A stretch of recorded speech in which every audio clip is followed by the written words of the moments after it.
Antes de começarmos a oração, faça uma pausa e permita que o coração se aquiete para receber o que a palavra de Deus quer ensinar. Ao longo da história, o povo do Senhor enfrentou circunstâncias em que a única saída possível foi buscar a presença divina em oração. Quando a espada do desespero parecia cair sobre suas cabeças, quando a esterilidade frustrava sonhos, quando muros de prisão se fechavam ao redor, eles não desistiram. Levantaram sua voz ao céu. E todas as vezes que oraram, o Senhor respondeu com misericórdia, força e livramento. Às vezes pensamos que orar é pouco diante de problemas tão grandes, mas a verdade é que a oração nunca foi um gesto frágil. É a chave que abre caminhos invisíveis, transforma sentenças em novas oportunidades e derruba muralhas que pareciam intransponíveis. Toda oração sincera sobe como incenso diante do trono de Deus e volta em forma de resposta, consolo e direção. Um exemplo marcante é o do rei Ezequias.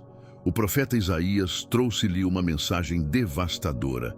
Prepare-se, pois você vai morrer. Imagine receber uma sentença assim. Qualquer um se entregaria ao medo ou à amargura.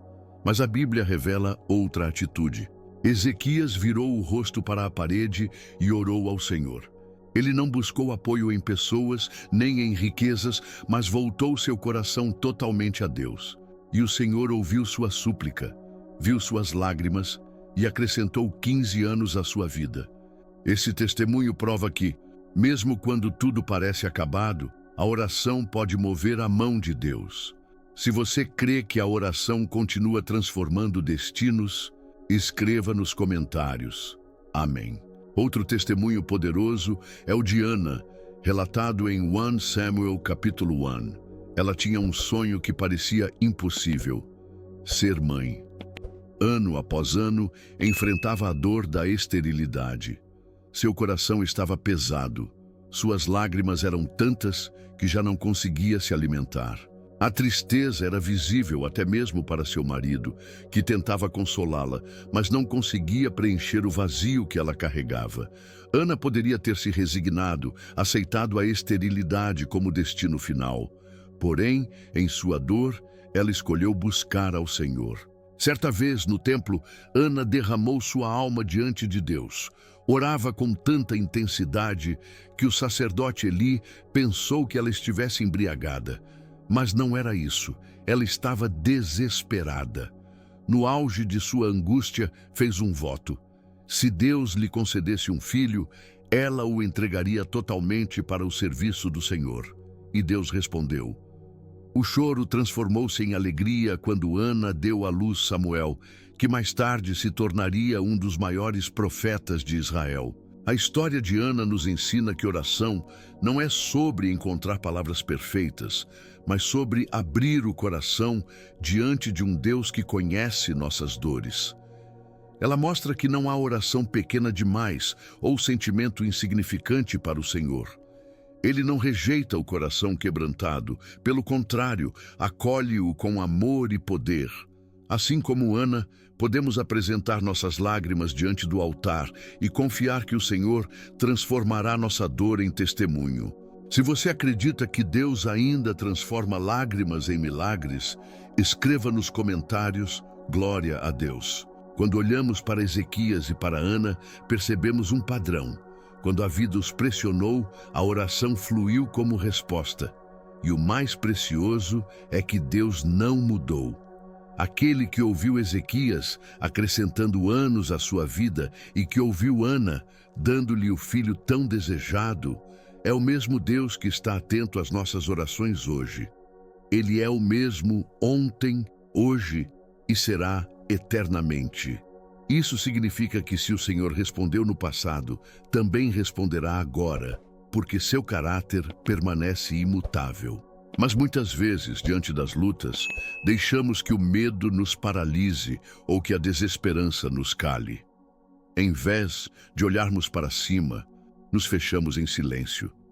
O inimigo usa justamente isso para tentar nos afastar de Deus, semeando a dúvida em nossos corações, fazendo-nos pensar que nossas orações não serão ouvidas.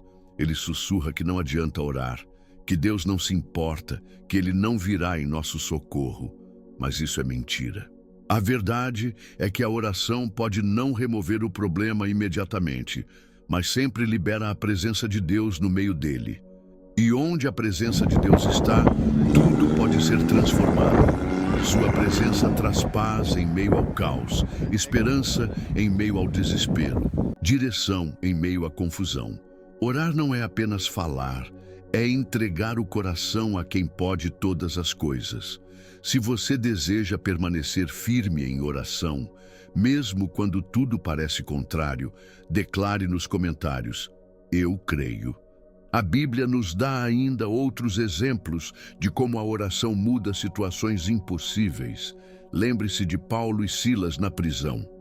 Depois de serem açoitados e acorrentados, ao invés de se entregarem ao desespero, eles começaram a orar e cantar louvores a Deus. Era meia-noite, a hora em que a escuridão parece mais pesada, mas ali, naquele lugar de dor e injustiça, a oração se elevou como um cântico de fé.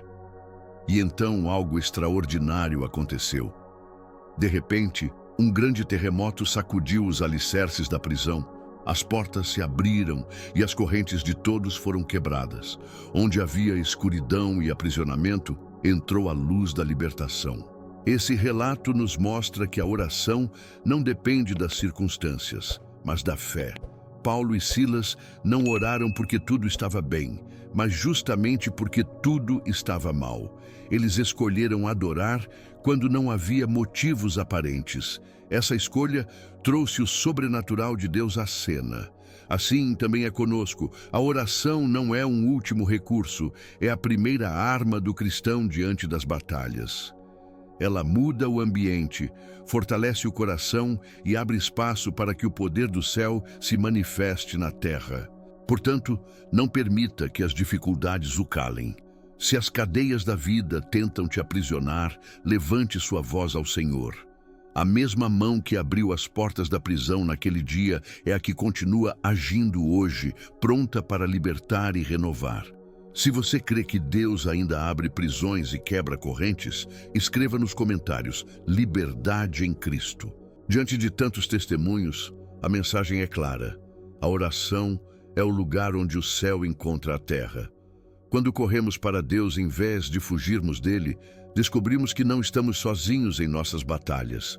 Ele é refúgio seguro, auxílio presente na hora da angústia, o Deus que nos convida a aclamar e promete responder. O Salmo 15 declara: invoca-me no dia da angústia, eu te livrarei e tu me glorificarás. Essa promessa permanece viva hoje. Orar não é sobre dizer palavras bonitas ou elaborar frases perfeitas. É sobre rendição. É abrir as mãos vazias e reconhecer: Senhor, eu não posso, mas tu podes. É confiar que, mesmo quando as circunstâncias não mudam imediatamente, a presença de Deus já está operando transformação dentro de nós. E essa presença muda tudo, fortalece, consola, dá paz, traz esperança e nos lembra que o Senhor reina sobre cada detalhe da vida. Portanto, se hoje você enfrenta algo que parece definitivo, faça como Ezequias. Apresente sua vida diante de Deus. Se há um sonho que parece distante, faça como Ana. Derrame sua alma diante do Senhor. Se correntes estão tentando aprisionar sua fé, faça como Paulo e Silas. Ore e louve no meio da noite. Em cada situação, escolha buscar o Senhor. Ele ainda é o mesmo Deus fiel que responde à oração dos seus filhos. Se você confia que Deus já está agindo em sua vida através da oração, escreva nos comentários: Vitória em Jesus.